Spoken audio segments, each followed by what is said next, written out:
Hello there, and welcome once again to another episode of Strange Planets. And if you'd like to get deeper into Strange Planet, you might want to consider becoming a premium subscriber. It's real easy to do. Just click on the link in the episode notes, strangeplanet.supportingcast.fm, strangeplanet.supportingcast.fm.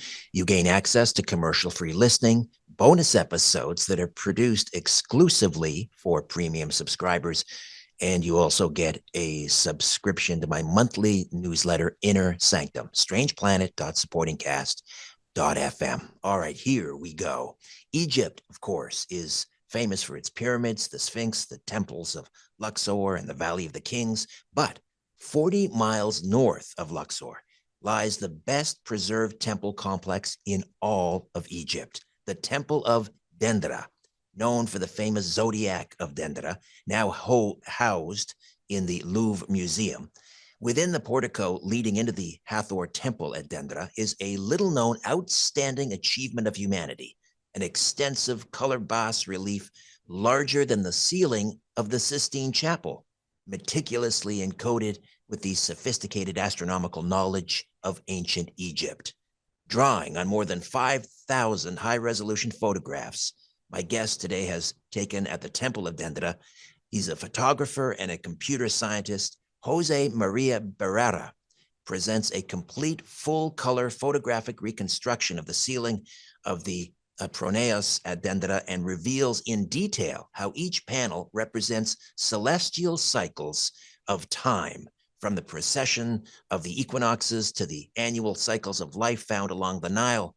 He explains the meaning of the layout of the ceiling as it relates to the present, the past, eternity, the hours of the day, the phases of the moon, the constellations used in ancient Egyptian astronomy, and the great solar year.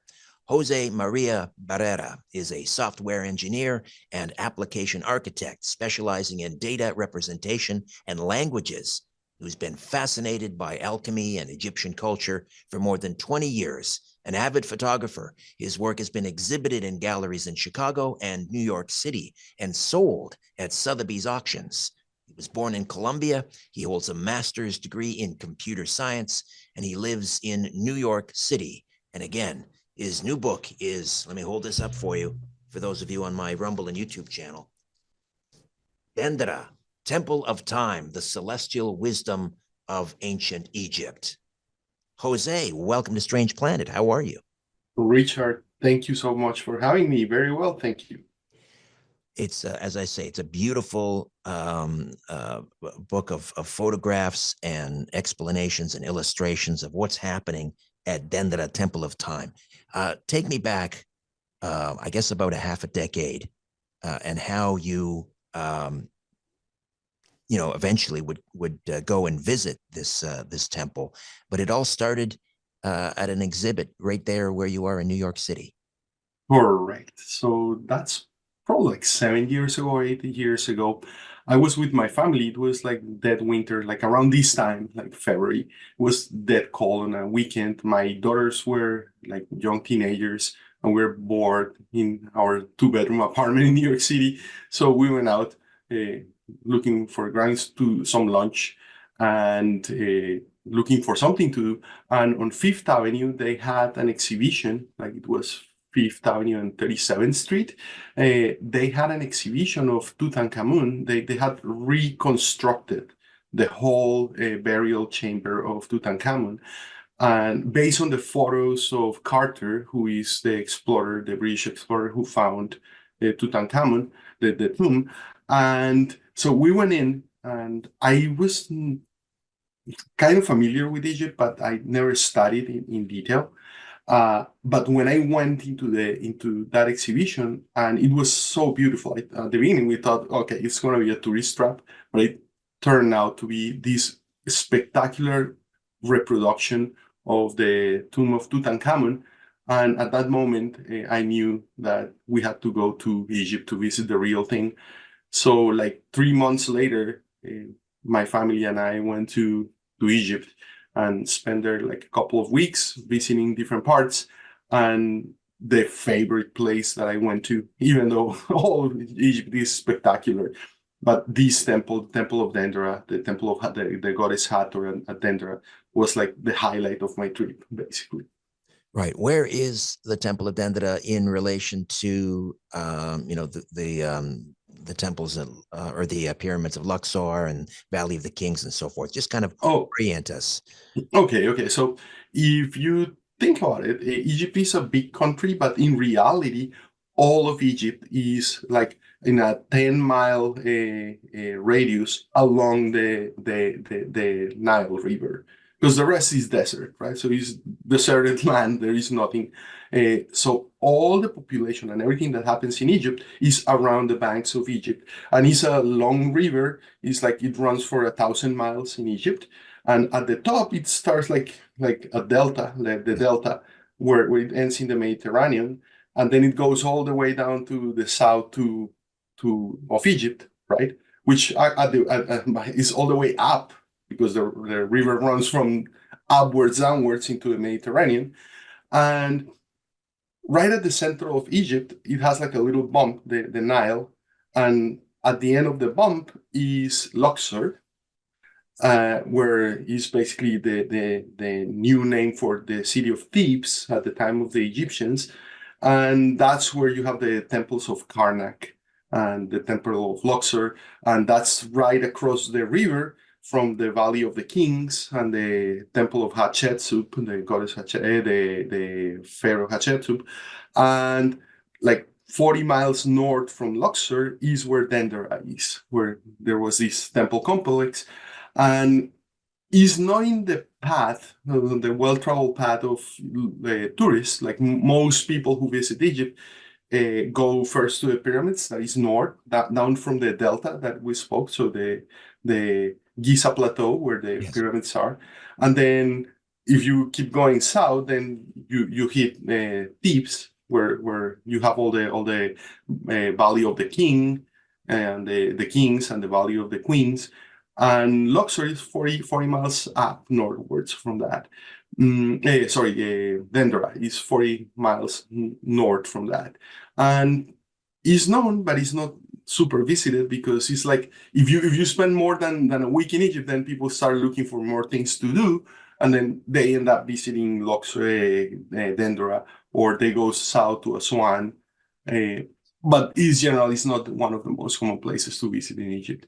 Right. I mean, I have to be honest. I was not familiar with the Temple of Dendera before reading your book.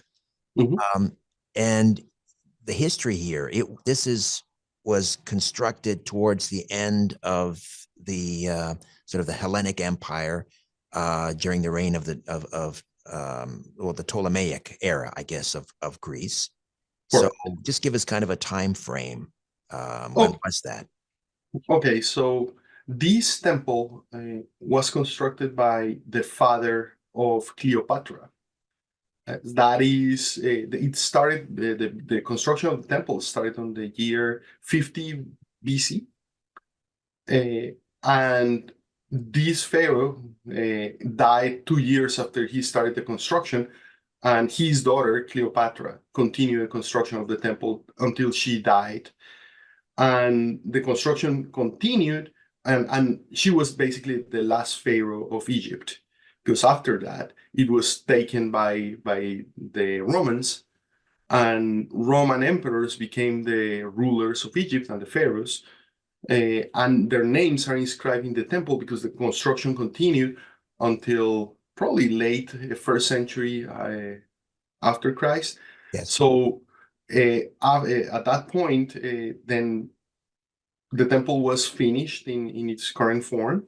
And the last thing to be built from the temple was the pronaos, this room where you have all these columns and the ceiling that is the subject matter of the book. And after that, that's the late time for this, the end of the Egyptian civilization, the ancient Egyptian civilization.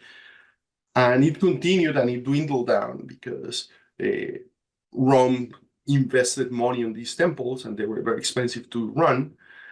But as the empire started to decline, the Roman Empire, and in the inception of Christianity, then basically the ancient religion ended, and the funding for these temples stopped, and then they became abandoned, and Bedouins start to live in them, and so on. And they were covered in sand for millennia.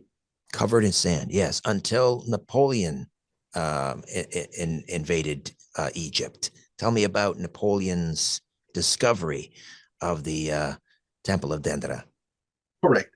So at the turn of the 19th century, so I think it was 1798, Napoleon decided that it was a strategic move for his future, his vision of the empire, the French Empire, to take over Egypt.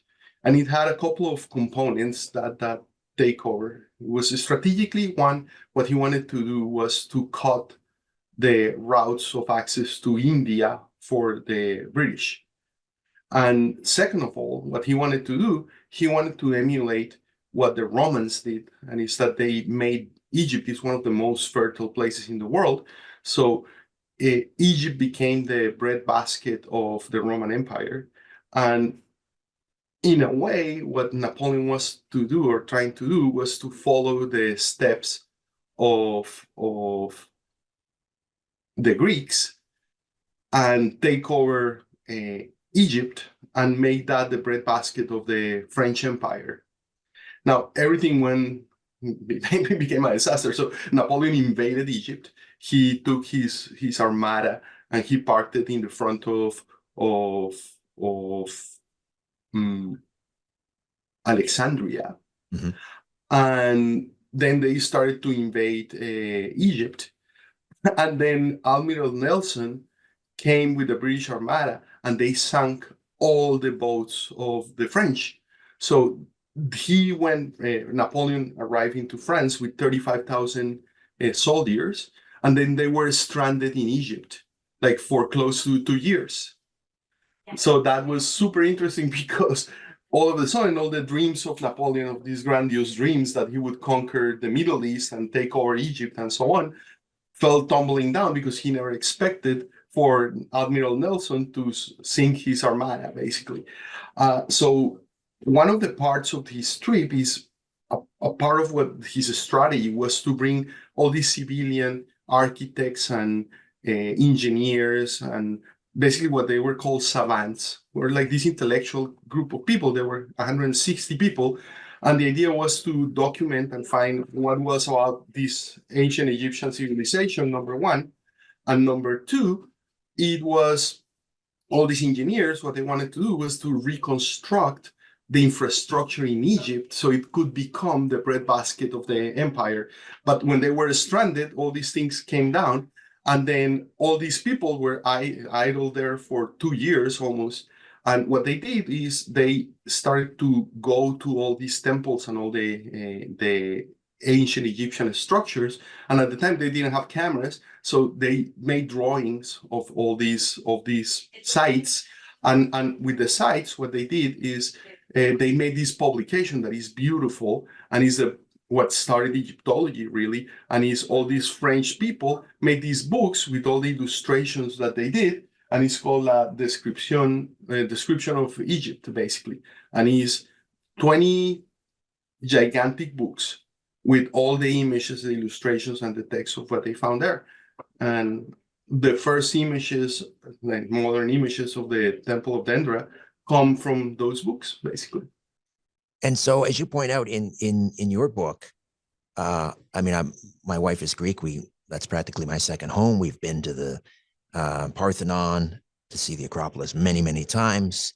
But the Temple of Dendera, far more preserved than the Parthenon. My wife has been to Ephesus in Turkey. It's more preserved than that structure, the form in Rome. Why is the temple so almost pristine by comparison? Right.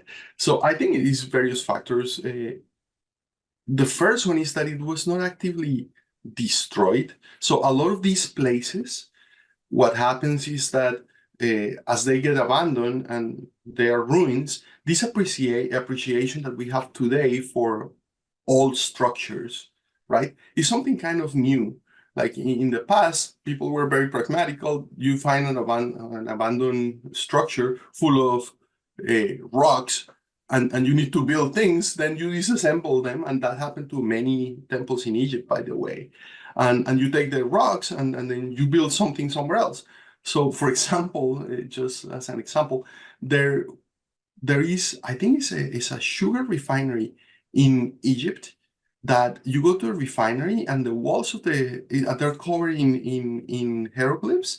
And the reason is that they took the rocks from a temple to put together this sugar refinery, right? And you find that in many places, which is today we look at that and it's like, oh my God, what a shame. Same thing with the pyramids, for example. The pyramids today we know that they were covered in white stones, and the current theory of what happened is that a big part of Cairo was built with the covering of the pyramids, because they just took the rocks down and put them somewhere else. Now, this Temple of Dendera, what is interesting is that didn't happen here, and the only real destruction or damage that you see in the temple is the faces of the gods and goddesses, the deities on the temple.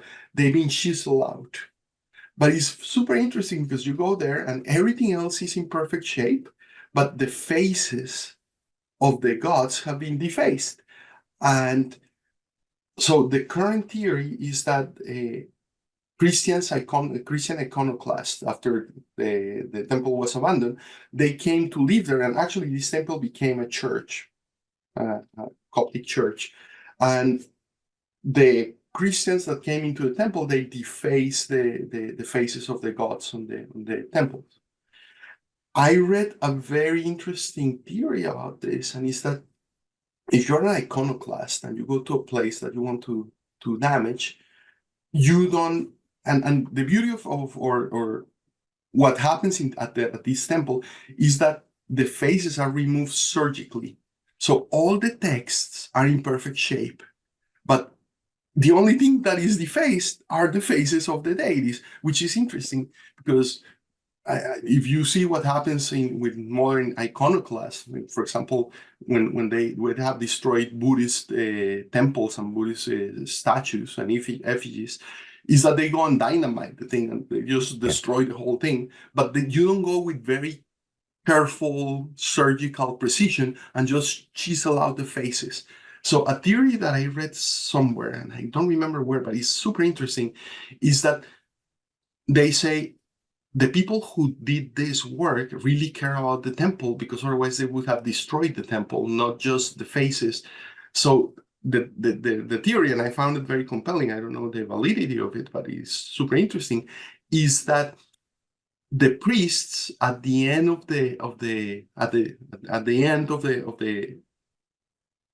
Egypt, when they saw that the temples were just going away, they decided to turn off the temples by chiseling out the faces, just to shut down the energetical powers in temple and so on. Right. So, and that's why they did it. So what they say is it wasn't iconoclast because they wouldn't have taken the care of only removing certain parts, but it was people who really care about this temple and cherish it. So that's the only damage in the temple today. And the other thing is that the temple got covered in sand in many places, so that helped to preserve the walls and so on.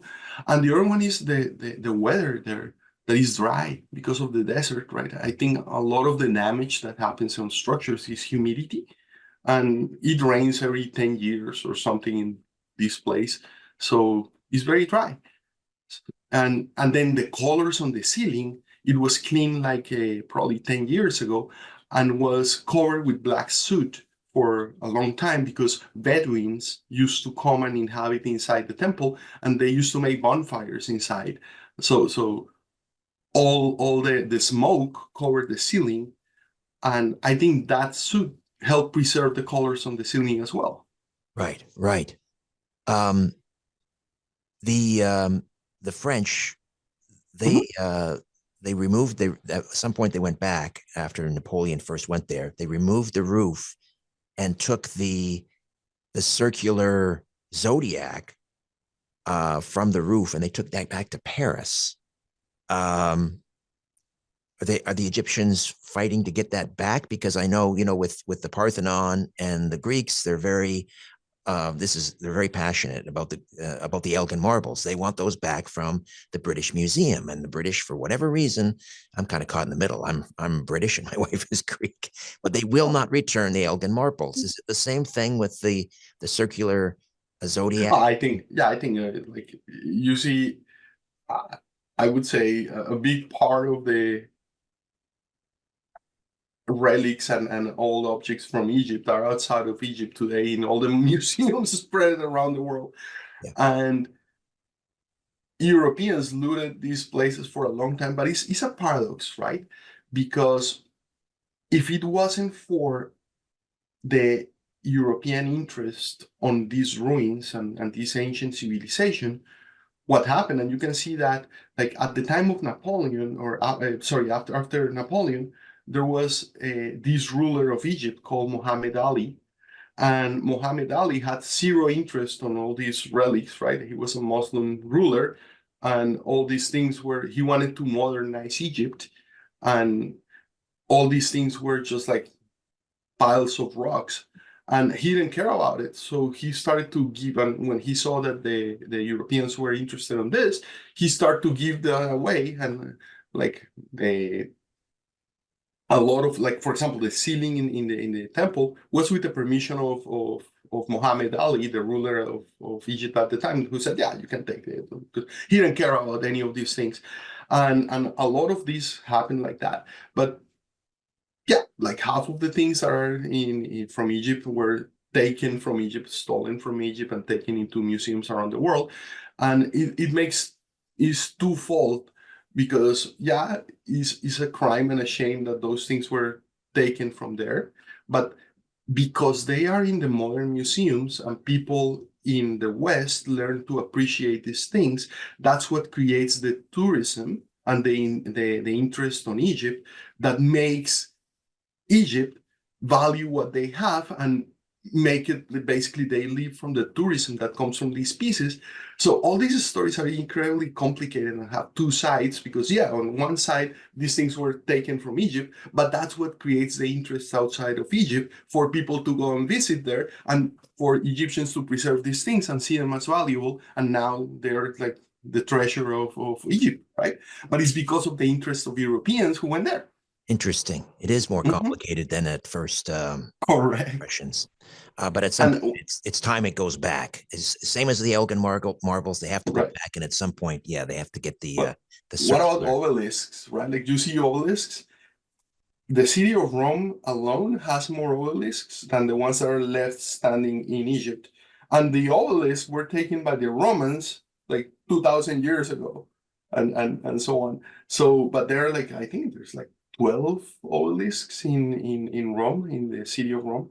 And they were taken by the Romans, basically. Those were like, so the looting of of Yes, other civilizations has been happening forever, basically. right, right. If Mhm. memory serves, there's a reproduction of an obelisk not too far from you in Central Park as well. Eh, Actually, that's not, that's an original. Oh, it is an original. Yeah, it's called Cleopatra's Needle, Yes. and that's an original Oh, I didn't know that. obelisk. Yeah, Fantastic. there are two of them. They're twins.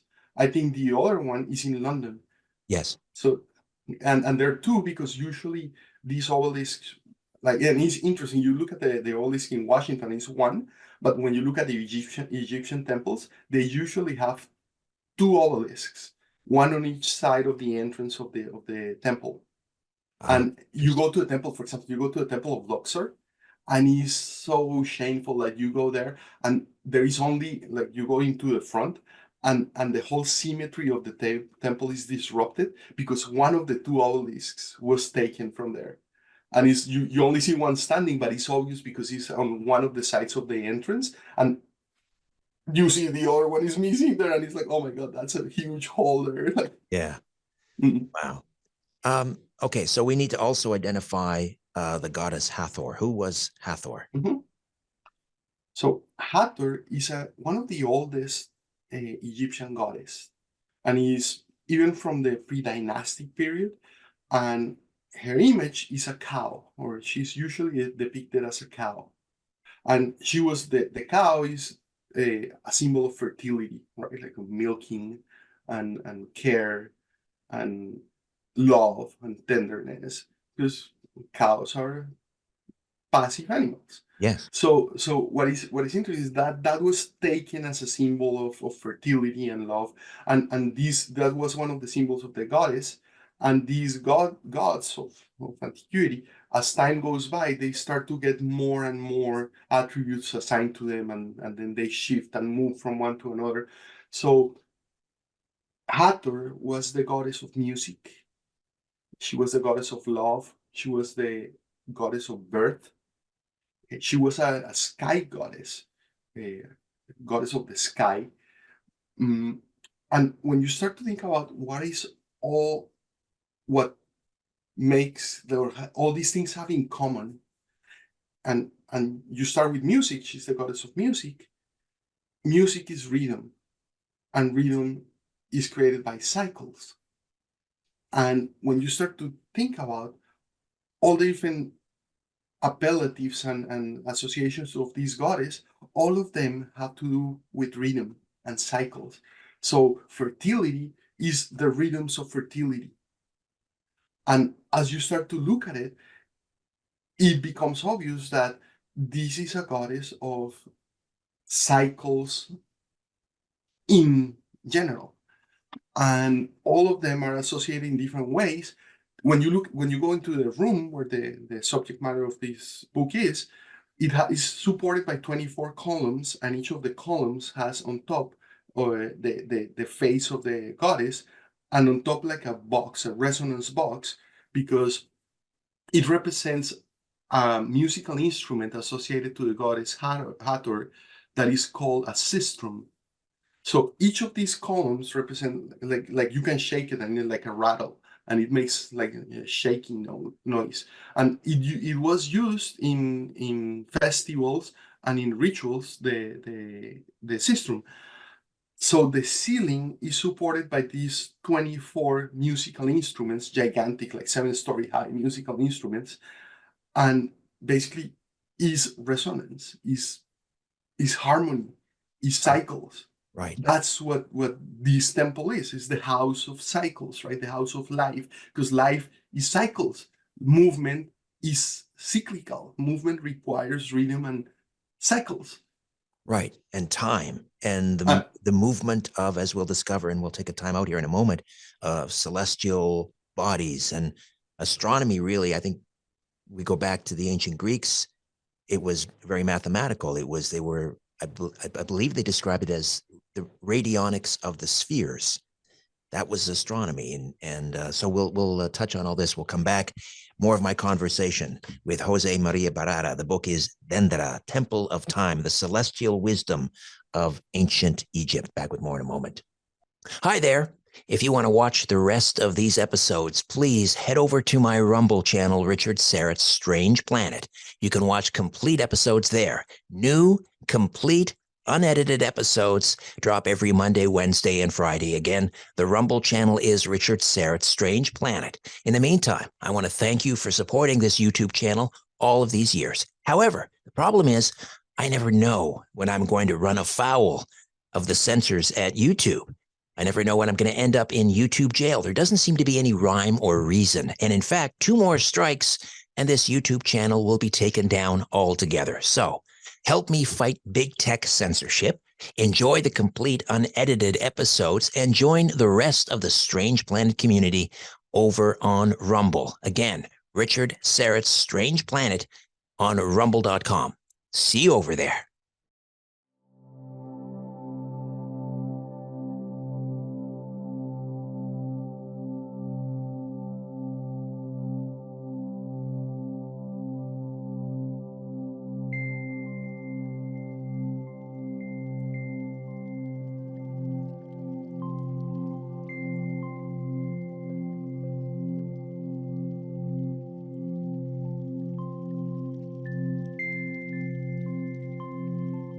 So you went there and you looked up at the ceiling and you're trying to figure out, what am I looking at here? Just kind of draw some mental, I mean, and I'll insert some images with your permission into the, so that the people watching on Rumble and YouTube can see some of these amazing photographs. And you've basically taken some of over 5,000 photos that you did over the course of 3 days. But just take us on a bit of a walking tour as we go up into the temple and look up. What are we going to see? Okay, so imagine you walk into the temple, and is the size of 2 tennis courts. This room, the entrance of the room where the columns that I was talking about are, and then 7 stories high, there is this ceiling, ginormous, like 2 tennis courts, supported by the columns, full of color, and mostly blue because it's a sky scene. By the way, in temples are a representation of the universe, and usually the ground represents the earth, the columns on the temples represent trees, and the ceiling is the sky, because you're trying to create a small reproduction of the universe. So as you walk into this room, you see columns on the sides, and the walls are covered with hieroglyphs. Every single inch of this temple is covered in hieroglyphs, and the columns, and then on the ceiling, full of color, there are all these images of stars and gods and strange Egyptian figures of deities, or with animals of heads, and heads representing animals. And if you're not acquainted with the Egyptian lore and mythology, ancient Egyptian mythology, all these images are very strange and mysterious. And that was one of my frustrations when I first went there, is that I'm looking at this beautiful ceiling, but I don't know what I'm looking at, really. And it was a big frustration to me because I had no idea what these images represented. And I was looking for a book that explained to me what this ceiling was, and I was not able to find it. So the book is the book that I wanted to get to understand the ceiling, and it didn't exist. So that's why I made the book, basically. Now, the ceiling is comprised by 7 panels. So as you walk into the temple and you look upwards, you see the central panel. And then on the central panel, what you have is all these solar discs with wings that represent basically Horus, and it's a protection of the pharaoh.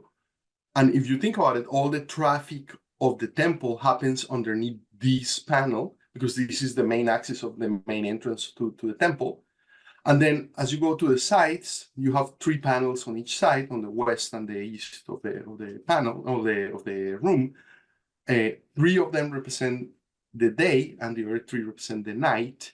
And then on each of the panels, you have different scenery of different cycles of time, or you have different astronomical events that you can see, and astronomical figures that happen at different rhythms.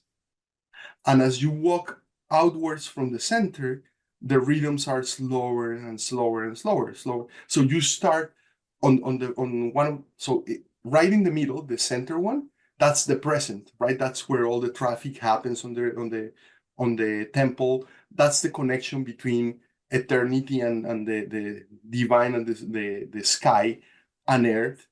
And that's precisely what the pharaoh was. The pharaoh was the connection, the linkage between this realm and the divine realm, because he was God incarnated, basically.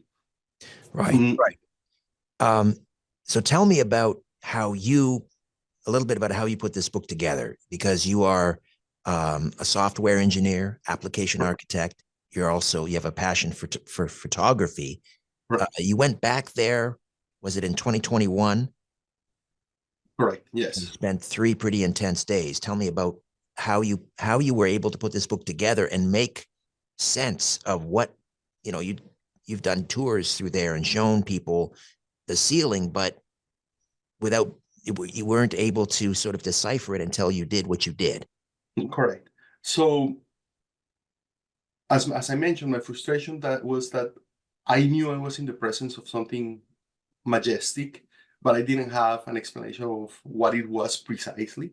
So one of the interesting things that you see there is that you recognize the images of the zodiac on the ceiling. They're portrayed on the ceiling. So you know this is, and you see images of stars. So you know this is celestial, and it's on the ceiling. So it is a celestial scenery.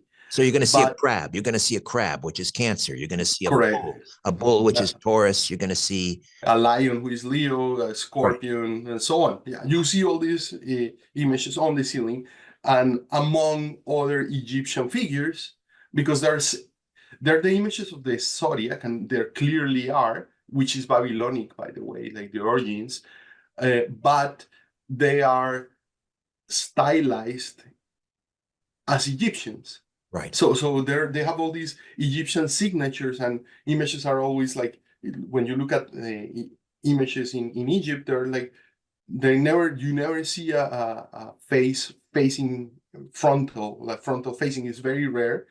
Is they're always looking sideways, right? And walk like an Egyptian kind of thing. The classic image, Yes. they're always on profile.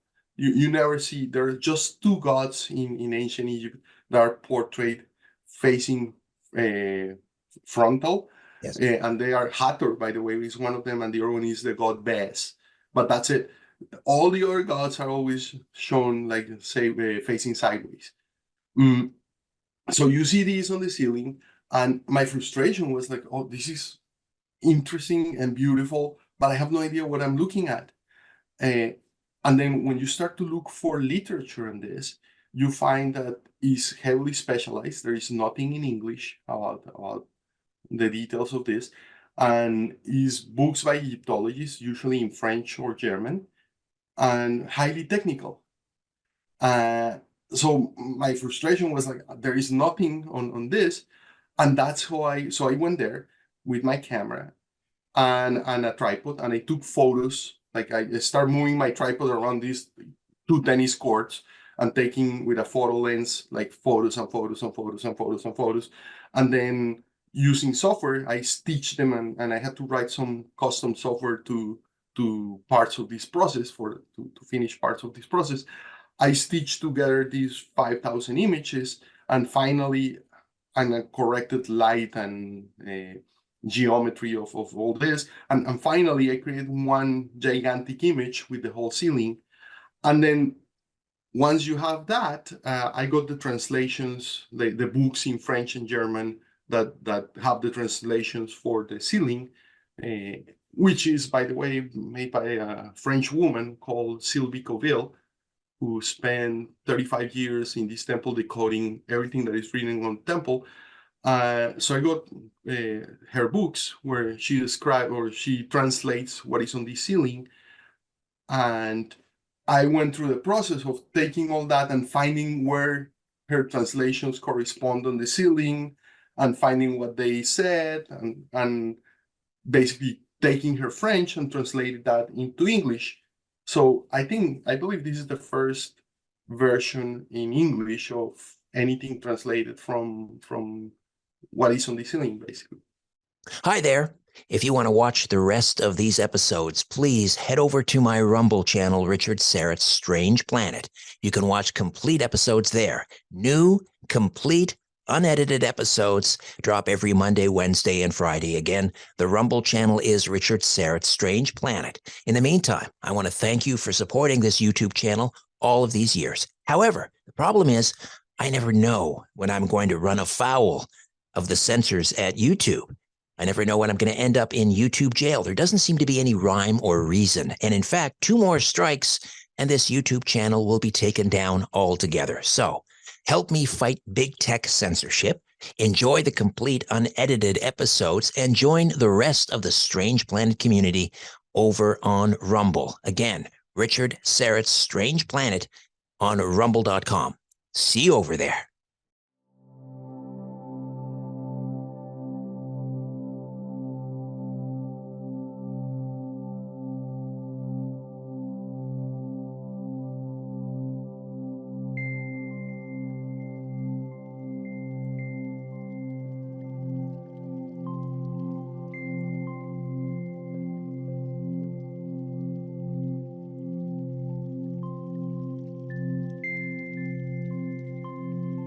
Jose, you describe what is on the ceiling as kind of the Egyptian version of Stephen Hawking's A Brief History of Time.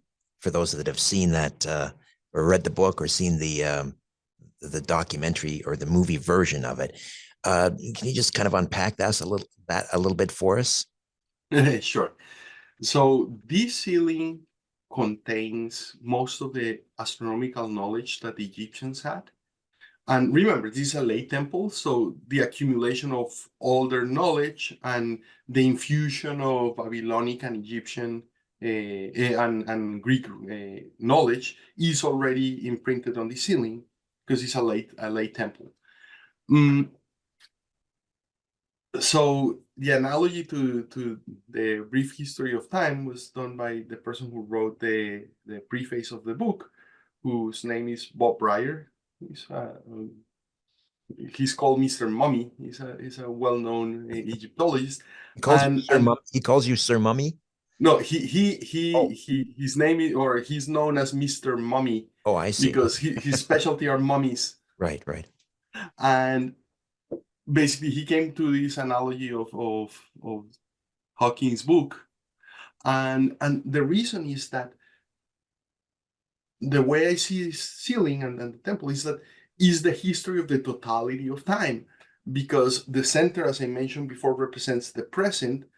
And then if you think about time as cyclical, which is the way Egyptians and in other antiquity, in other civilizations in antiquity, they saw time not as linear as we see it, that, okay, we have one shot, we come from the past and go to the future in a straight line. No, time for ancient people was cyclical.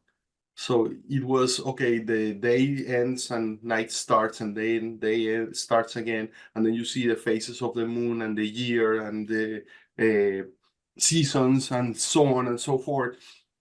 So you can see time as coming back to a point, a starting point, and repeating and having cycles, cyclical. So, and cycles, once you start to think about cycles, and you have to think about trigonometry basically, and is sines and cosines and waves, right, which is vibration. Mhm. And waves have phases, and they have cycles, and they have frequency. And the frequency is how fast they oscillate, right? They go back to the original point. And when you start to think in these terms, what you see is that the frequency of waves, or waves are characterized by the frequency, which is how often do they repeat, right? Higher or lower pitch is given by that. And when you think in those terms, then, and if time is cyclical, and what you have is frequencies, then frequencies can be or super fast, like high pitch, like, or if you start to go to lower pitches, like more basic, they're lower, right? Like the cycles are lower until the end, when the cycle takes infinity to go back to the beginning. Right. Well, that's eternity. That's the lack of movement. So from infinite frequency, which is the present, like super fast frequency, right, where we Right. live now, Right. and no frequency, or very very low frequency in the extremes, then what you're encompassing is all possibilities, all ranges of frequencies, from standing still to the fastest frequency possible in the center. And then hence, if that's time, you're encompassing eternity, all time. So this is a map of the entirety of the universe. Right. So the equivalent, I guess, of the present, seconds ticking on a clock, minutes and Mhm, hours, days. We see mhm. different stars in the night sky every, what is it, every is it 10 days? Oh, with the decans, yeah. Yeah. And then from there we move on to the precession of the equinoxes and so forth. Correct. So it's a representation of, as you say, time from the ever, from now, the present, to the future and beyond. Um, Correct.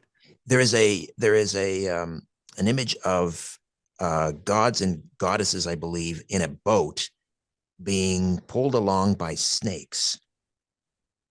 What do they represent? Boats pull out. Yeah. So there is on one of the panels, like is the first panel on the east, which is the first cycle is the hours of the day.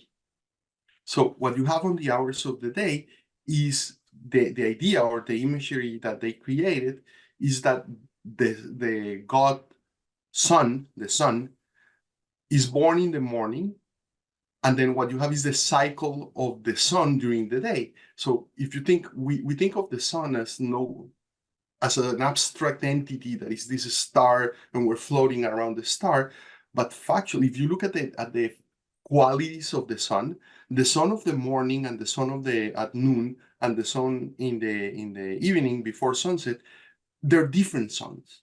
Like they're qualitatively they're different. In the morning, the sun is weak when it first comes out, right? And is the light is tenuous. And then as it starts to grow and go climb the sky into the zenith at noon, then which is a maximum power, right? And with the hottest part of the day. And then as the afternoon starts to decline and you get into sunset, then you can imagine that the sun is dying. So what they represented on these boats is the sun traversing the river in the sky, which is an analogy to the Nile, in boats, because that was the main form of transportation in Egypt, was just going the superhighway in Egypt was the Nile, and they had boats and they traversed the country up and down in boats. So they imagined the sun doing this daily journey from the morning to the afternoon in a boat, and he was traversing the sky.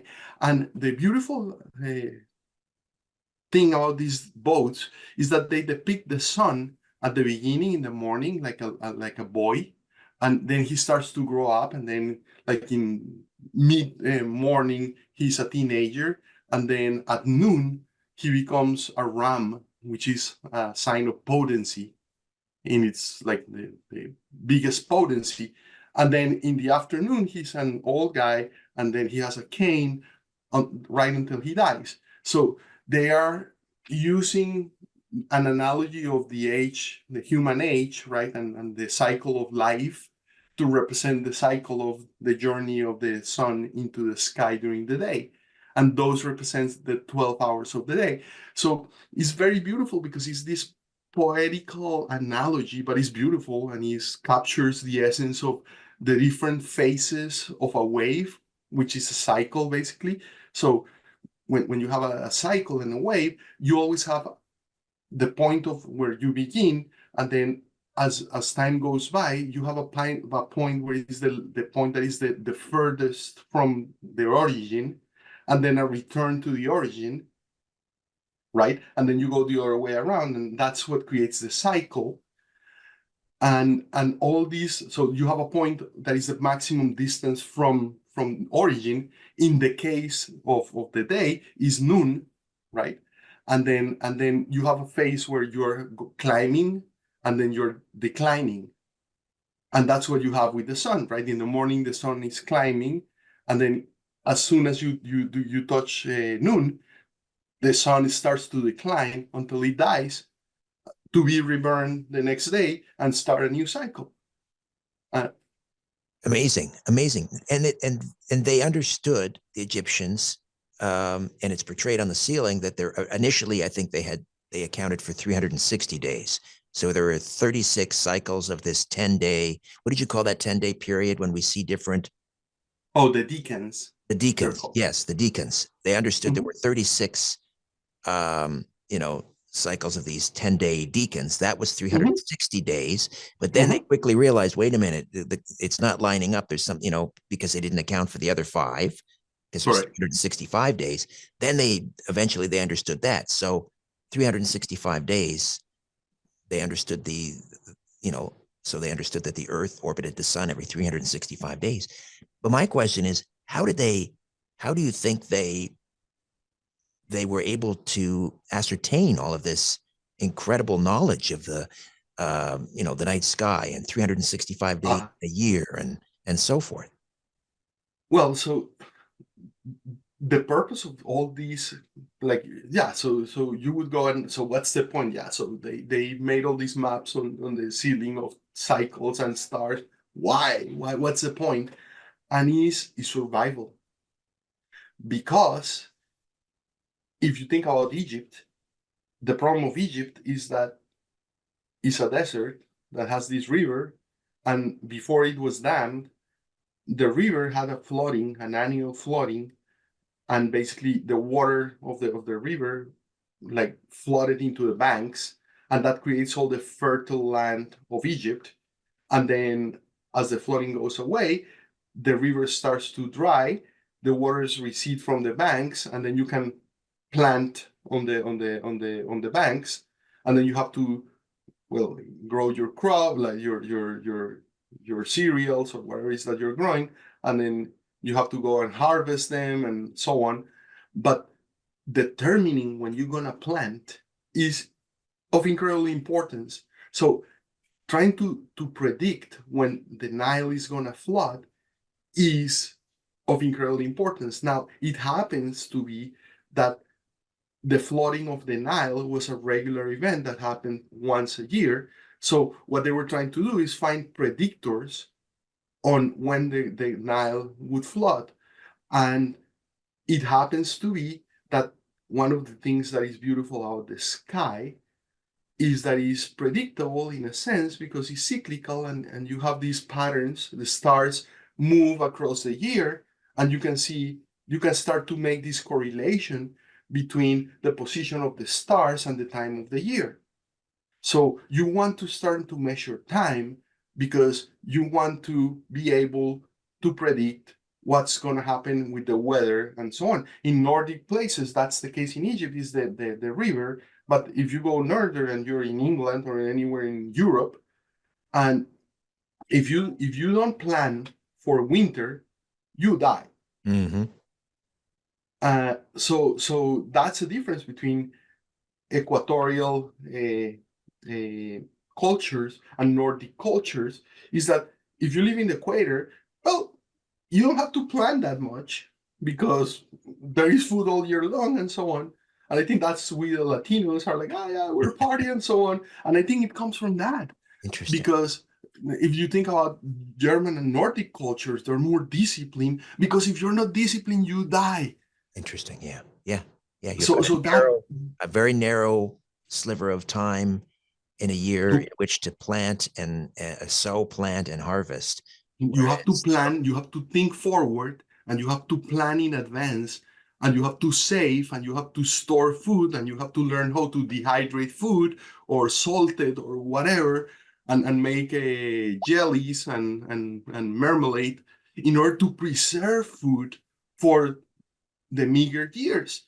And same thing happened in Egypt. In Egypt, it was a different thing. It was not like the weather. There are differences in temperature, but that's not the defining thing. The defining thing is the water. yes. If they so they had to plan for that. So the relevance of the ceiling and all these measurements and creation of calendars and so on is so you can plan the societal activity across the year, and you can plan on when to save and when you have to harvest and all the different activities. So from this point of view, then the priests who are the magicians in these rooms who have connection with the gods who are in the sky, they can foretell the future because, and then that's how you use the zodiac to foresee the future, is you use it as a celestial clock where you can say, oh, here comes Scorpion. That means if I start to see a Scorpio at this time, it means that winter is coming, for example. Yeah. So, but if I don't know anything, and if I'm just a peasant that looks at these priests, they're chanting in these rooms and looking at the sky and so on, talking to the gods, in quotes. What they're doing is they're astronomers, they're scientists, they're looking at the different celestial realms to look at these cycles. And the function of these priests is and their temples is that they are the pacemaker of society. because what they're doing is they're coordinating, they're making a society that is harmonious with the natural cycles. And they're setting the pace, the tempo, Yes. at which society has to behave and the different activities across the year, which are represented in rituals. So, oh, this is the ritual of harvest. And then the goddess of harvest, XYZ, has to come out. And then, but that's a message, a signal from the priest to society that it's time to do that activity. And if you follow the observations from the sky, from the gods, then you have a society that can survive and be preserved in time because it's harmonious with the natural cycles. And that's the harmony and the reason why this society was able to manage to survive for so long is because they were observing, they were living according to the cycles of their environment. They were not going against their environment, they were living harmoniously with it. It's a precise timepiece, and it's all on the ceiling at the Dendera Temple of Time. If you go to Egypt, of course, you're going to want to see the Sphinx. You're going to want to see the Valley of the Kings and the pyramids of Giza. But you must go and see the Temple of Dendera. José María Barrera has put it all together in this amazing book, Dendera, Temple of Time, The Celestial Wisdom of Ancient Egypt. How do we get a copy? In Amazon, you can get it in Amazon or in any major bookstore. All right, Jose, great to meet you. Thank you so much for this. Richard, it was a real pleasure. Thank you so much. Hi there. If you want to watch the rest of these episodes, please head over to my Rumble channel, Richard Serrett's Strange Planet. You can watch complete episodes there. New, complete, unedited episodes drop every Monday, Wednesday, and Friday. Again, the Rumble channel is Richard Serrett's Strange Planet. In the meantime, I want to thank you for supporting this YouTube channel all of these years. However, the problem is I never know when I'm going to run afoul of the censors at YouTube. I never know when I'm going to end up in YouTube jail. There doesn't seem to be any rhyme or reason. And in fact, 2 more strikes and this YouTube channel will be taken down altogether. So help me fight big tech censorship, enjoy the complete unedited episodes, and join the rest of the Strange Planet community over on Rumble. Again, Richard Serrett's Strange Planet on rumble.com. See you over there.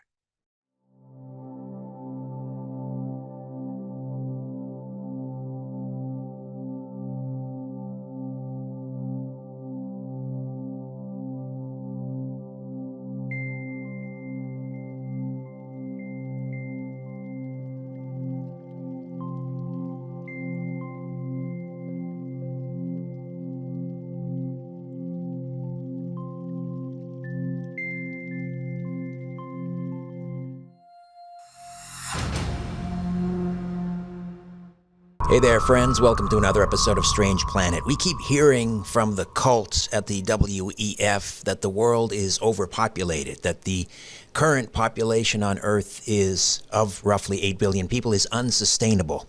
This is complete rubbish, of course. In fact, with the exception of sub-Saharan Africa, the world's population is leveling off. In many areas of the world, including China, populations are declining. China, Japan, Russia are in the midst of what is called a demographic winter.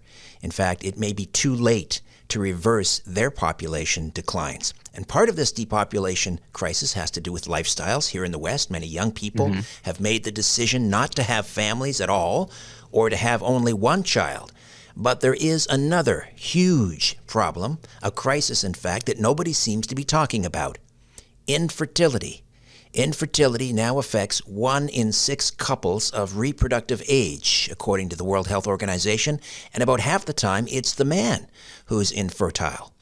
We're going to talk about that on this episode of Strange Planet, and I'm going to tell you about a fertility detox retreat that's going to be happening in April, and it's being presented by my 2 guests. Anthony Samaroff returns to the program.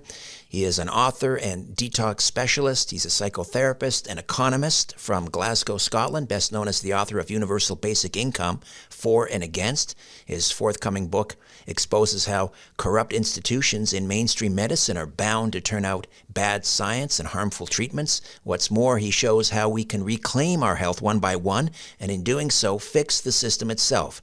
He's the author of the ebook 7 Big Pharma Myths Debunked. Anthony Samaroff, welcome back to Strange Planet. How are you?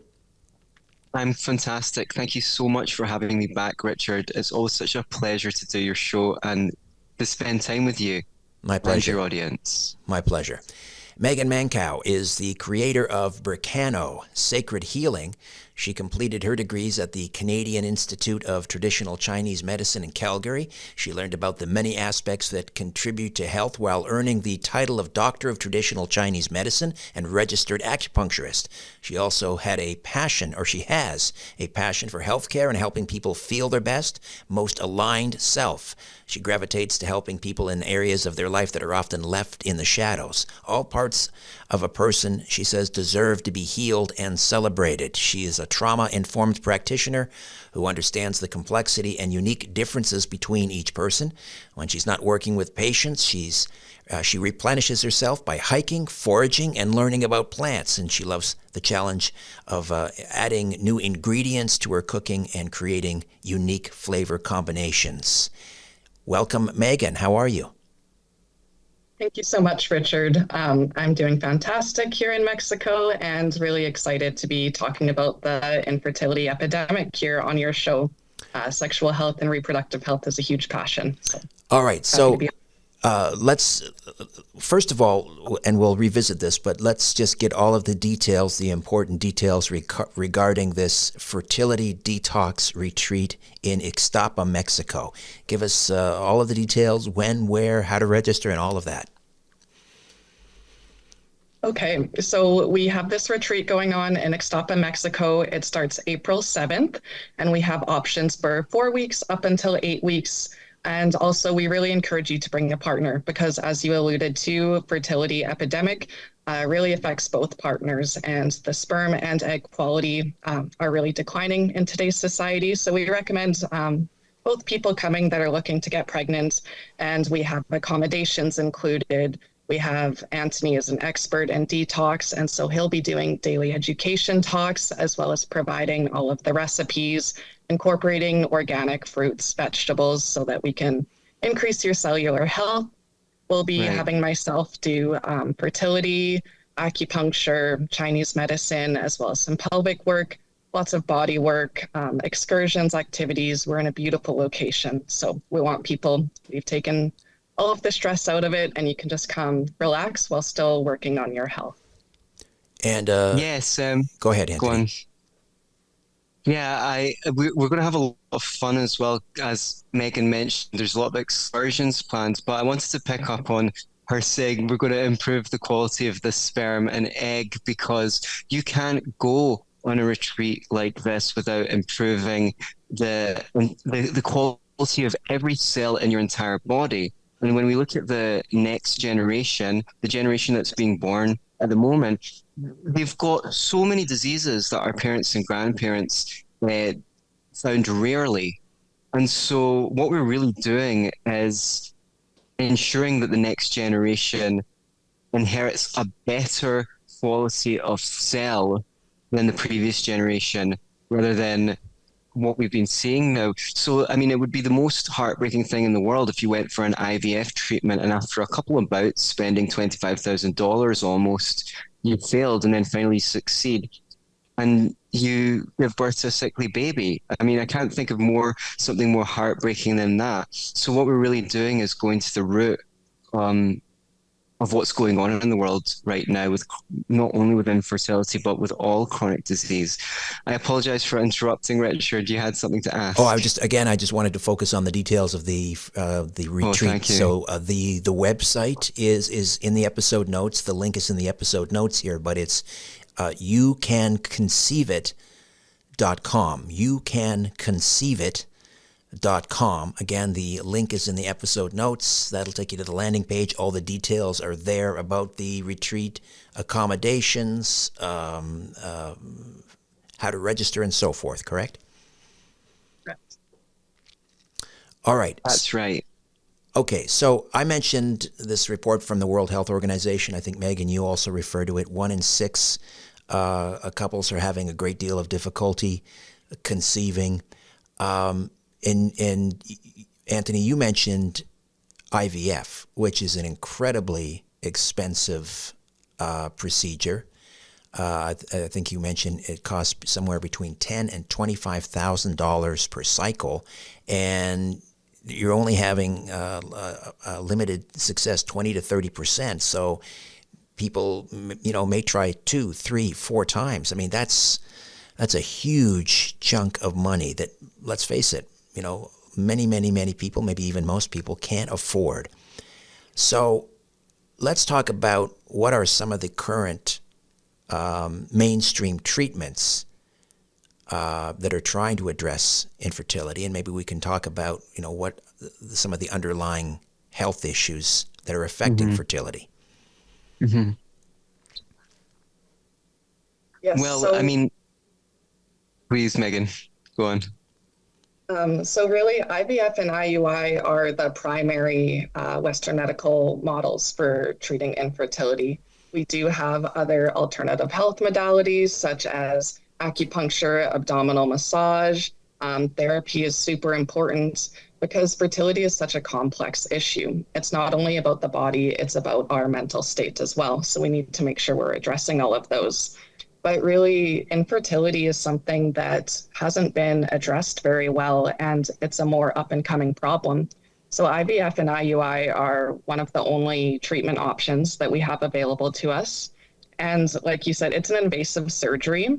Also, lots of people don't like to talk about their infertility problems, so it's a very isolating journey for them. And they're going through these invasive surgeries with medicine and then going back to work the next day. It's very expensive. In Canada, you do get 1 round covered, but of course, all the other ones you have to pay out of pocket. And as well as actually just recently, Alabama has put a halt to IVF and IUI programs. And so I'm really concerned about the control over our reproductive health that has been apparent in these last coming years.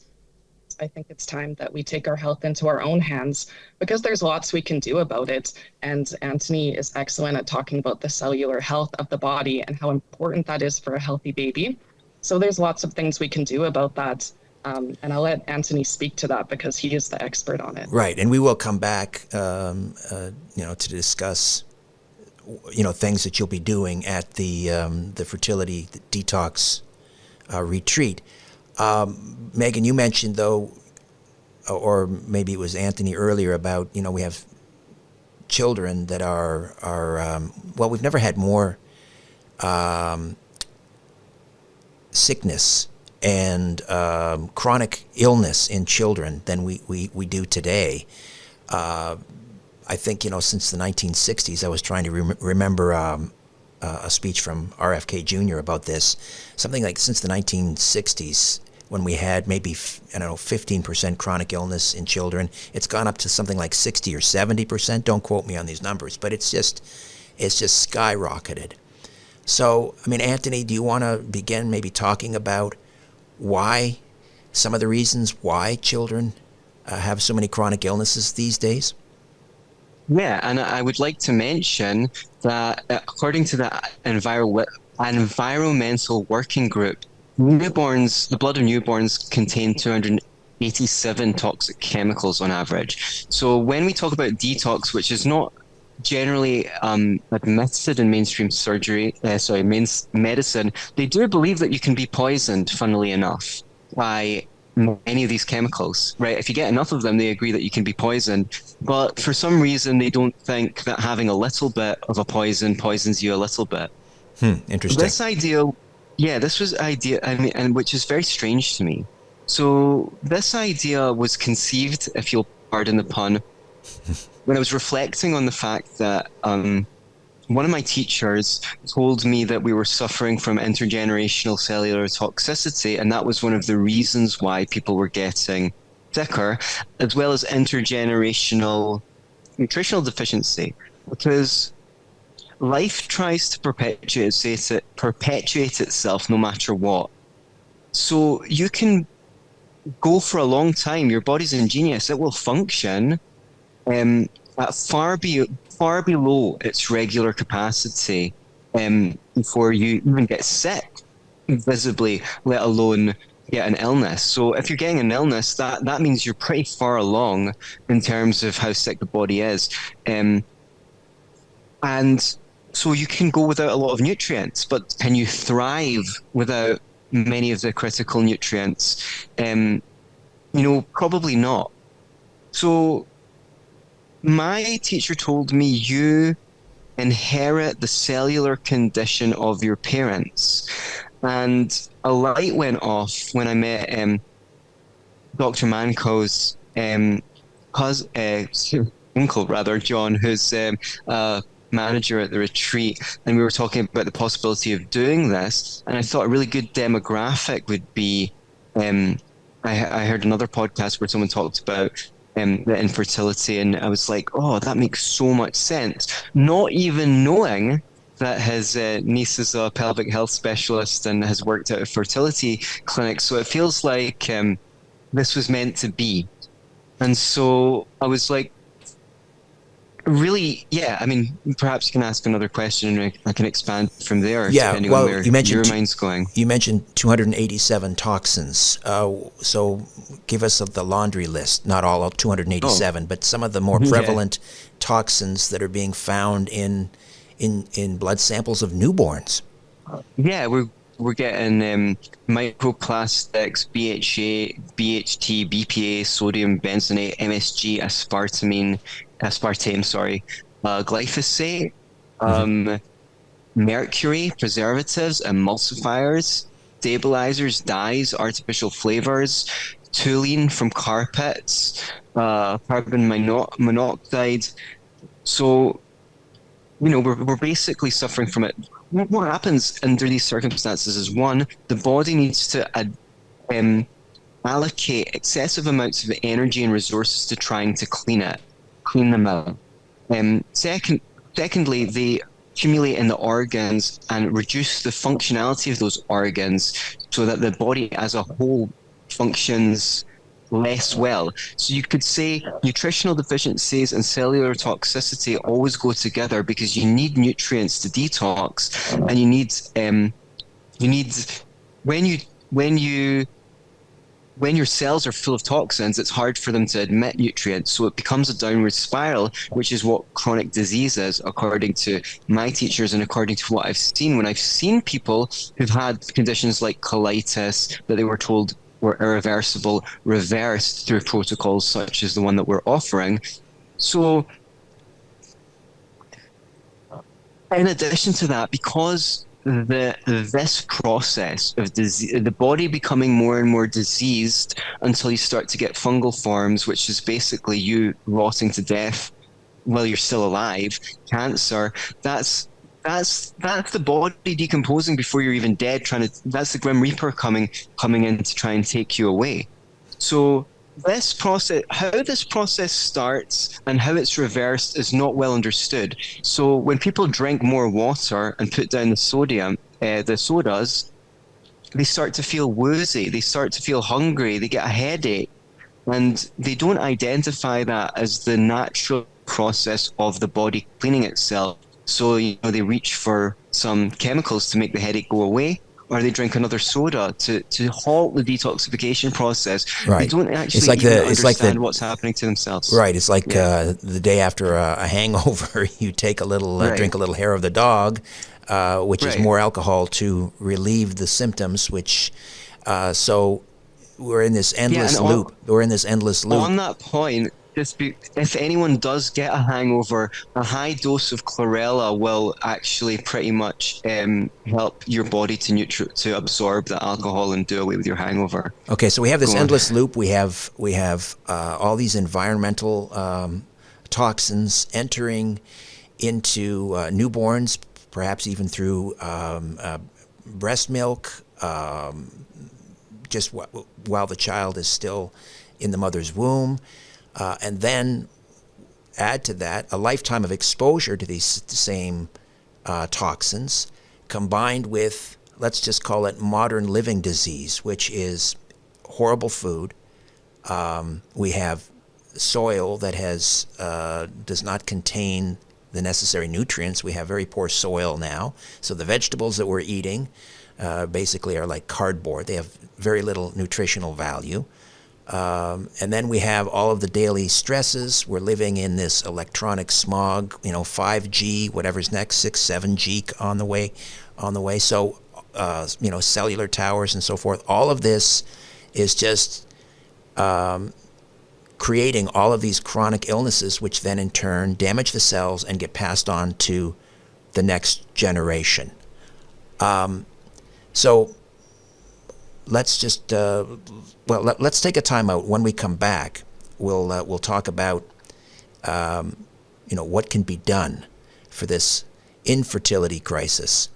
And Megan Manco and Anthony Samaroff are presenting a fertility detox retreat in beautiful Ixtapa, Mexico, and we'll tell you once again how to get involved with that. Back with more of our conversation right after this. Hi there. If you want to watch the rest of these episodes, please head over to my Rumble channel, Richard Syrett's Strange Planet.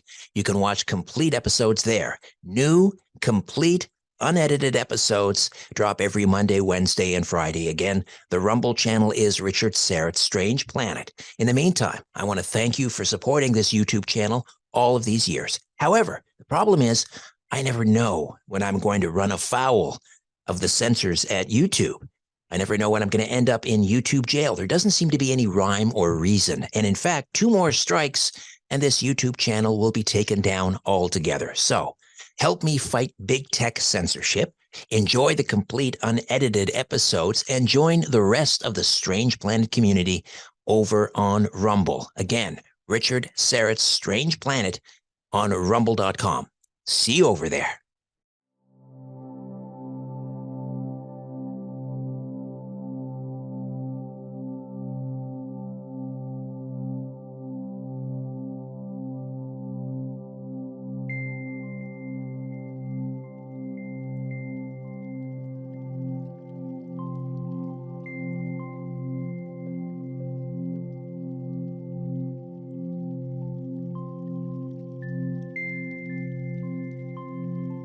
We are here with Anthony Samaroff, author, detox specialist, and Megan Manco, creator of Burkano Sacred Healing.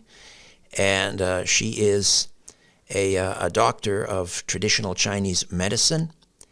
And she's also a registered acupuncturist. Again, they are offering or presenting a fertility detox retreat in Ixtapa, Mexico.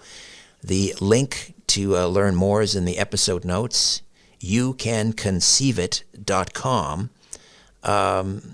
Megan, let's start discussing how we address these infertility issues and how we, reverse many of these chronic illnesses.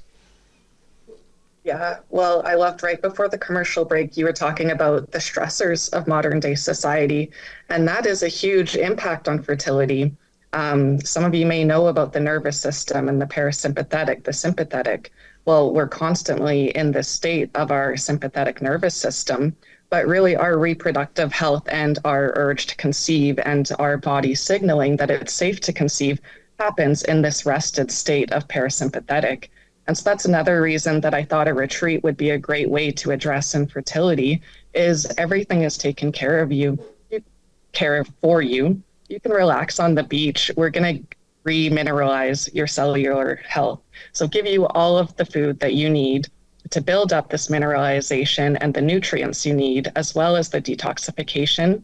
And this whole time, we'll just be kind of relaxing on the beach, going to excursions. Mm-hmm. We'll have information sessions so that you can continue this process back at home, because it's been generations of cellular toxicity. So it's going to take some time.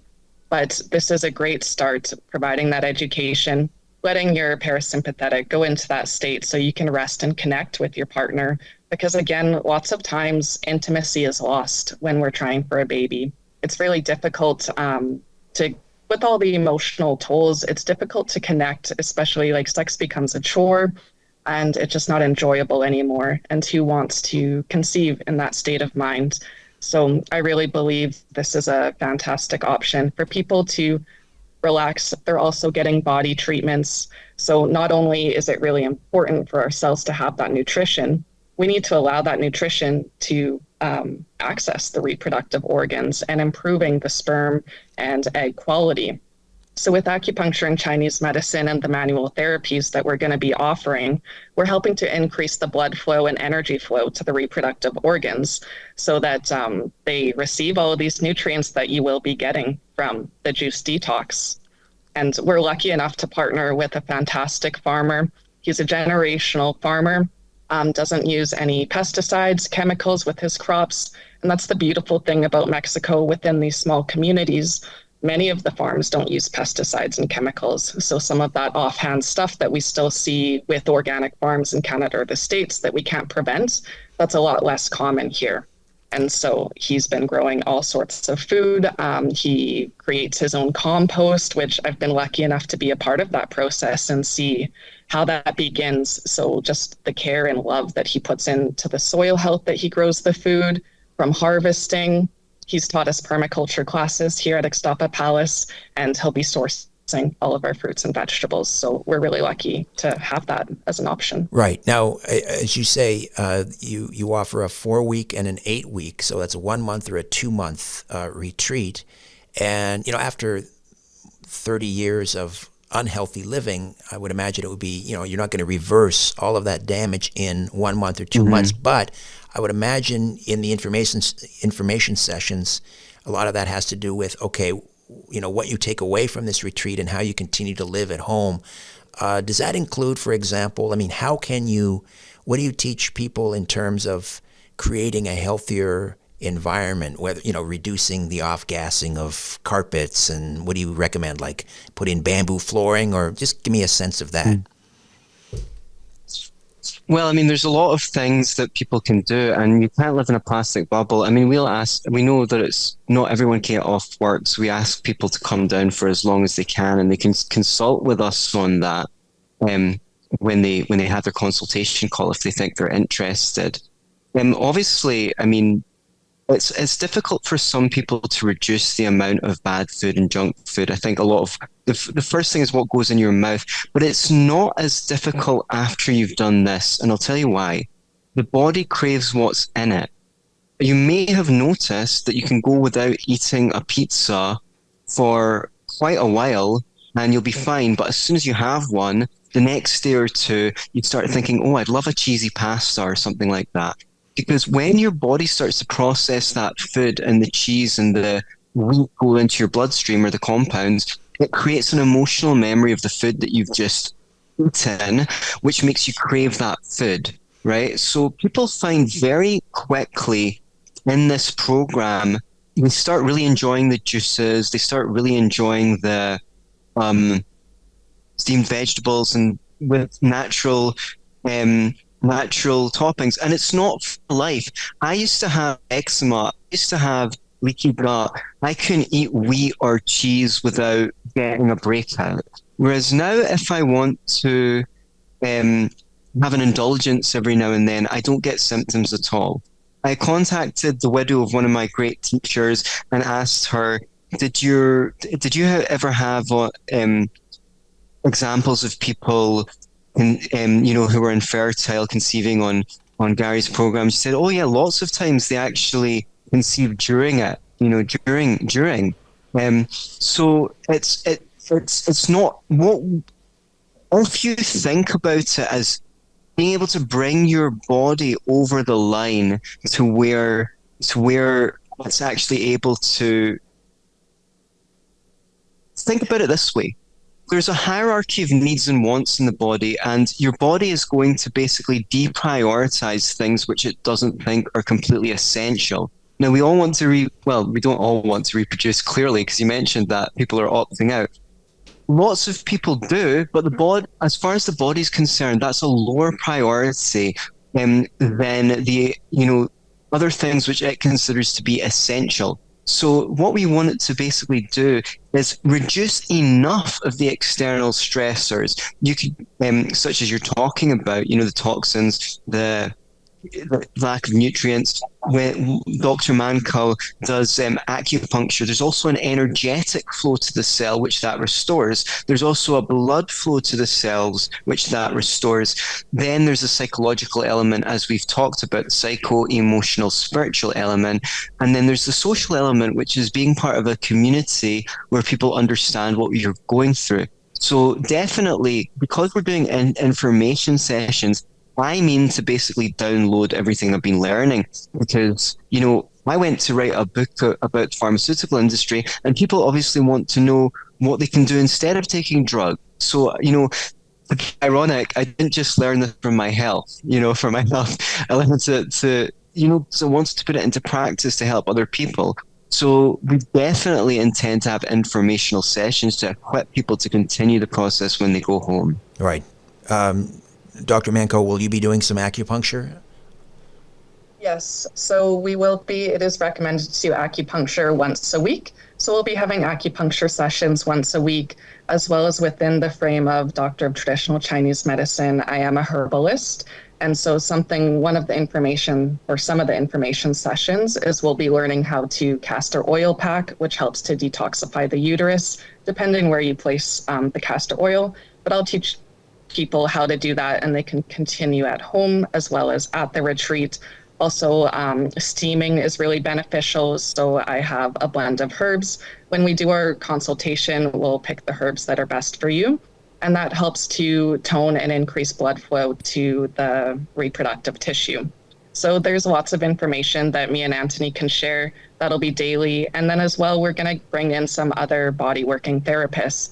And so they will be doing guest lectures, and it's going to be a wealth of knowledge, as well as, like Anthony said, this community. So people going through the same struggles, they can kind of talk about, the struggles with it, the emotional, as well as things that they have found that work for them, and how to keep up with your mental health while you're looking to conceive. Are the herbs that one takes, are they connected at all to blood type? So I don't do a lot of blood type work. I know Anthony is more into that. And so with the herbs that I'm doing, it's actually, this one is more for females. It's vaginal steaming. So it's actually, we're going to be using the steam to penetrate the vaginal tissue. But we do have supplementation as well. Anthony has a list that are going to help with detoxification, as well as through my experience, I know some of the best herbs to help increase egg and sperm quality. So you'll also have access, that's all included in the cost of the retreat, will be on some supplementation as well to help remineralize the cells. The Fertility Detox Retreat happening in Ixtapa. Give me the dates again, Megan. So that's April 7th until June 2nd. April 7th. But again, we can accommodate that. Right. You can do 1 month or 2 months, April 7th to June 7th. In Ixtapa. And again, the website in the episode description is youcanconceiveit.com. Another time out back with more of our conversation right after this. Hi there. If you want to watch the rest of these episodes, please head over to my Rumble channel, Richard Syrett's Strange Planet.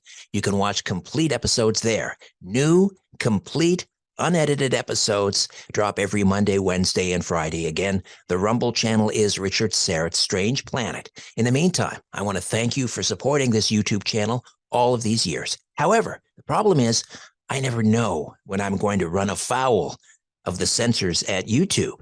I never know when I'm going to end up in YouTube jail. There doesn't seem to be any rhyme or reason. And in fact, 2 more strikes and this YouTube channel will be taken down altogether. So help me fight big tech censorship, enjoy the complete unedited episodes, and join the rest of the Strange Planet community over on Rumble. Again, Richard Syrett's Strange Planet on rumble.com. See you over there.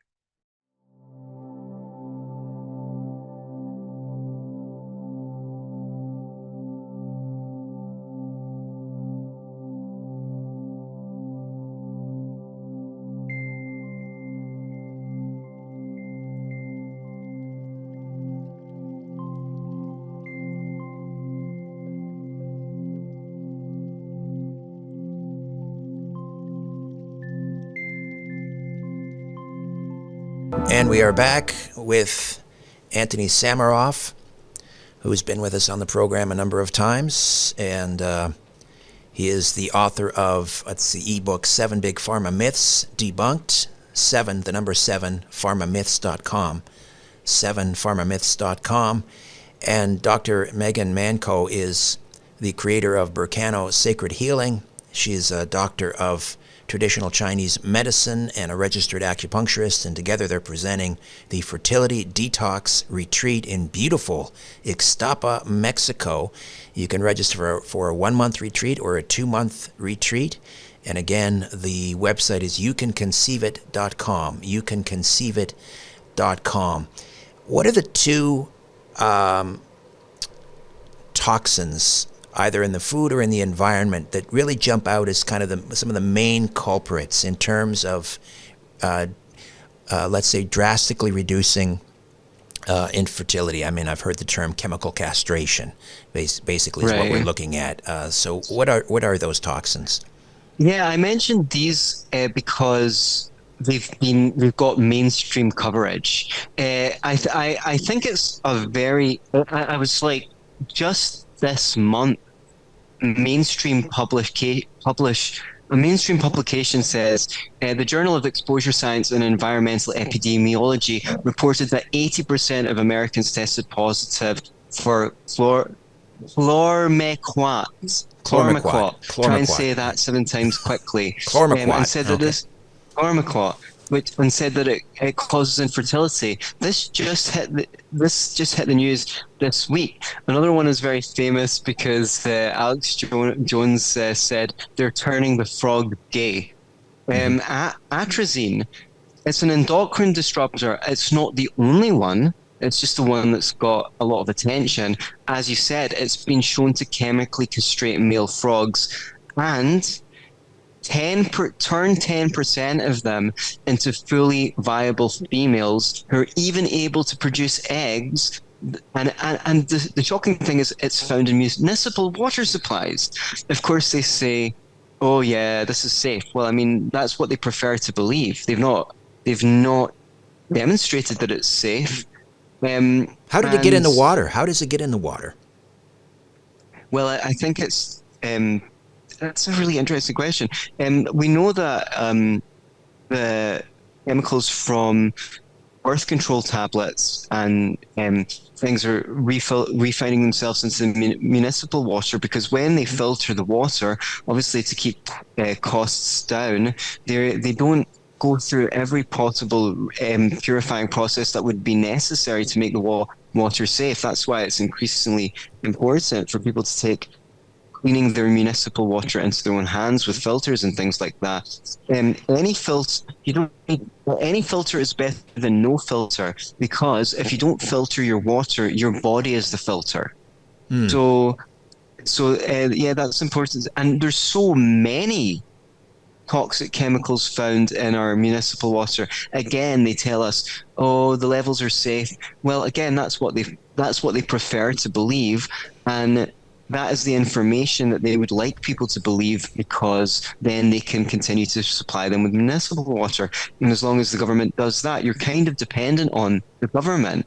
What they wouldn't want is different organizations competing to provide you with cheaper and more clean, healthful water in your house, because then they'd, lose their monopoly on dependency. Right. So get some kind of a water filter. What about chlormequat, the additive? Is that, read your food labels, obviously. Is that listed as an additive if you go to shopping? Yeah, it's been found in some of the cereals. One of the really shocking things is, I remember when I was a child, they used to sell cereals as though they were a healthy breakfast on television. And somehow over the last 20 years or more, gradually everyone came to the general understanding that cereals aren't healthy for you. It's just well known that they're kind of junk food. Right. Cheerios, they just announced General Mills Cheerios has chlormequat in it. It's a pesticide, right?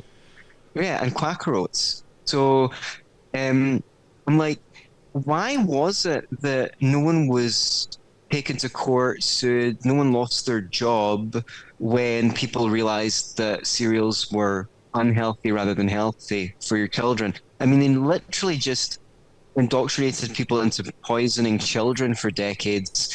And yeah, no one was held accountable for that. This is like why we're going to have to just divest from the system and take matters into our own hands, like Yeah. we're trying to do over here. Not to get too conspiratorial, but either you think this is by design? I mean, let's face it, they talk openly about it now at the places like the World Economic Forum about, a depopulation agenda. Now they say, well, we have fewer children and be good stewards of the land and so forth. But in the meantime, do you think they're actively working to be a part of or contribute to this infertility crisis, exacerbate it? What do you think, Megan? I guess I can speak on how reproductive health has been controlled in the past, and we'll let the viewers decide what they think. But in the 1300s, conception was common. Like, we had herbal contraception options. And then when the witch trials started, that was when church and state came together. They needed more laborers. And so they started the burning of the witches. But really, the witches were the midwives, the herbalists, people that were helping with contraception and safe delivery of babies. And so once this all got banned, there was more workers and whatnot. And so reproductive health, I feel, has always been under fire. And like I said earlier, how Alabama has actually halted IVF and IUI right now. That's a huge concern.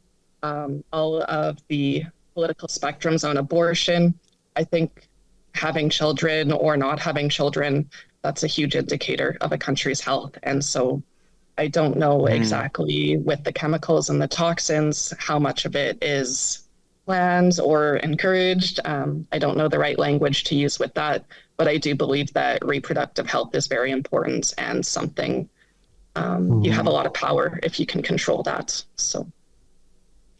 Yeah, I mean, what I would say is people tend to get away with what people let them get away with. And so when I don't really know what people's motives are, when I've never really met them, what I feel is that the public are sadly complicit in this because they don't care enough what's on the label of the box. They don't care enough when their friend comes to them and says this or this chemical, and the fluoride in the water, or the thimerosal in the lollipop, the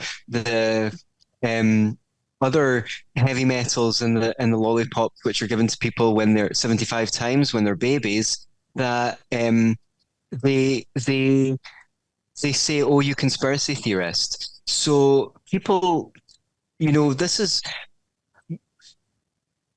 what we need to do as individuals, is take the maximum amount of responsibility for our lives as possible. Responsibility is power. One amazing thing that could come from our detox retreat is you can't deny results. So when we have people come and we get case studies, if and when they conceive, which I believe they will, that's the kind of thing that gets around. And people will see the power of this because they might not just conceive. Perhaps their psoriasis will go away.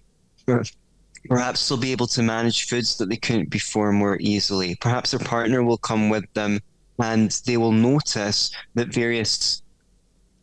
the increase in health and vitality.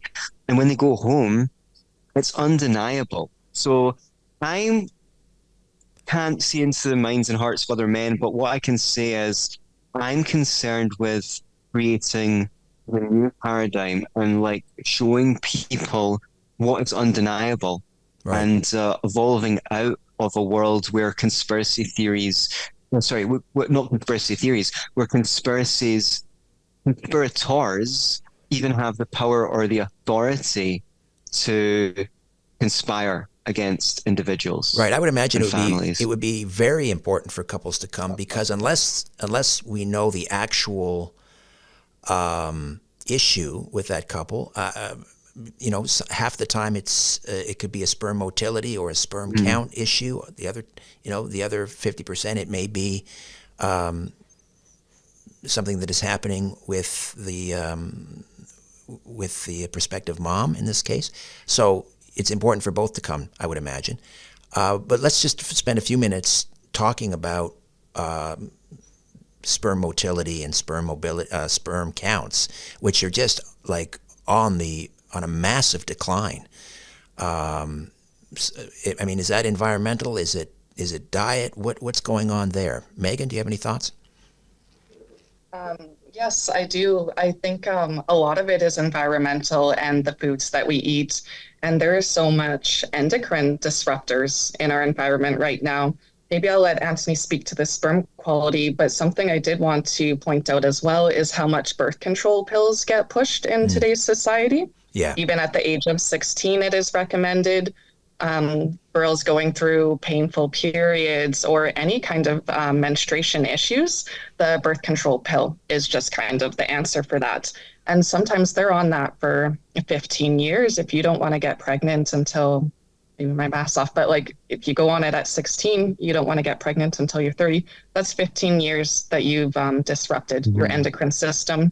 And we haven't really, well, actually, if you do read the packaging, the side effects are enormous, and even death is one of the side effects. Of course, they throw that in all pharmaceuticals, and then even the non-hormonal options like the copper IUD, what it's doing is creating inflammation in the uterus so that the sperm can't attach or fertilize the egg. So again, what are the lasting effects of this? I don't believe that we studied it long term for people going on it for 15 years.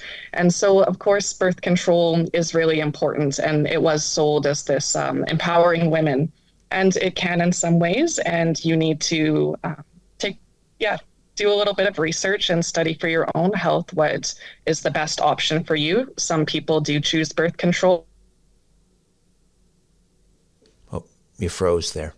And I think that's this information in hands because it's not always exactly as it's sold. It does have side effects, and there can be, it takes a long, that's the other thing too, is I think women thought that, okay, well, I'll stop taking my birth control and start trying to conceive.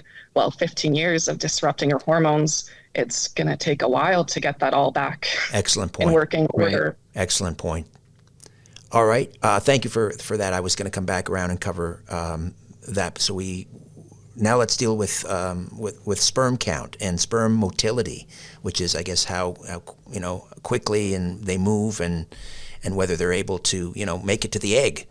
So what's affecting sperm motility and sperm count, Anthony? Okay, so in the mainstream paradigm, you go into the doctor and you say, I've got a low sperm count, and you treat me for that. From a holistic, naturopathic point of view, all of disease derives from the underlying cellular condition of the body. Healthy cells build healthy tissues build healthy organs build healthy bodies, and healthy bodies produce healthy sperm. In fact, sperm is a cell, so of a sort. So the question is a little bit confusing. If your sperms are not capable of fertilizing an egg, that is not the problem. The problem is that is just a manifestation. That is just an indicator. That's the red light that says that your body is not producing healthy cells, period. This is not just bad luck. If it was bad luck, then there's nothing that can be done about it. It's just too bad for you. All of life happens according to cause and effect. By identifying the causes, which is the contributing factors, we can reverse illness. You take away the cause. The body is designed to heal itself.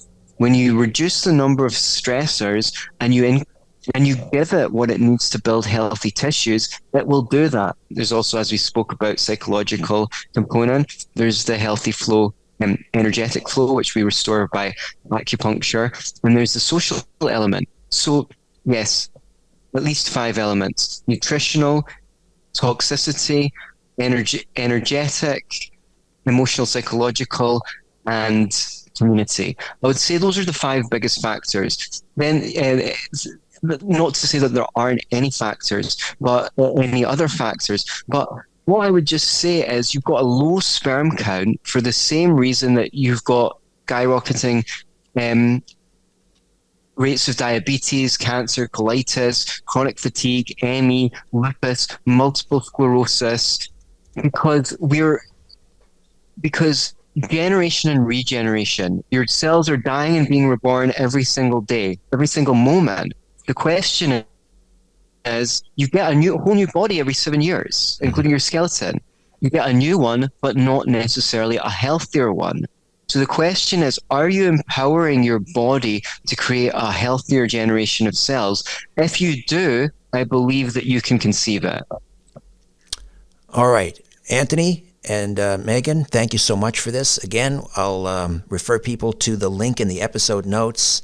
YouCanConceiveIt.com. It's a 4 or 8 week fertility detox retreat in Ixtapa, Mexico. All the details are on the website where you can register and find out more, and you'll see some images of the beautiful accommodations and so forth. YouCanConceiveIt.com.